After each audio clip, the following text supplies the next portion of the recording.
Welcome back to our exploration of the Shadow Fae and their significance in the world of King Arthur.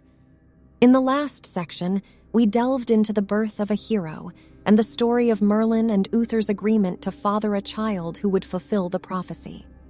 But the journey of King Arthur was only just beginning. In this section, we'll explore the legend of the sword in the stone and its ties to the story of King Arthur. In the heart of England, in a remote area of the countryside, there was a great rock. Embedded in this rock was a sword, its blade glistening in the sunlight. Legend held that only the true King of England could pull the sword from the stone, proving his worthiness and fulfilling the prophecy of a great leader who would unite the land.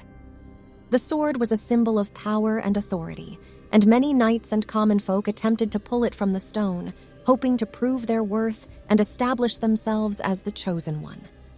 One day, a young man by the name of Arthur was led to the sword in the stone by Merlin. Arthur was the son of Uther Pendragon, raised in obscurity and known only to a select few. As Arthur approached the sword, the crowd gathered around him, eager to see if he would succeed where so many had failed. Arthur grasped the hilt of the sword and pulled with all his might, but it did not budge. The crowd jeered and laughed, mocking him for his failure. But Arthur was not deterred.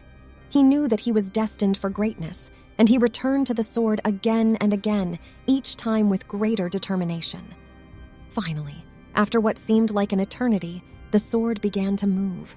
With a great effort, Arthur pulled the sword from the stone and held it aloft for all to see. The crowd gasped in amazement, and the news spread quickly.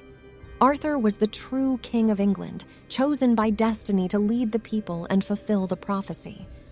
This moment marked the beginning of Arthur's journey to unite the land and establish his reign as King Arthur, a journey that would lead to the creation of the Knights of the Round Table and the pursuit of the Holy Grail. And so the legend of the sword in the stone was born, a symbol of power and destiny that would go down in history as one of the most significant moments in the story of King Arthur. But the sword in the stone was not just a legend, it was also a potential link to the shadow.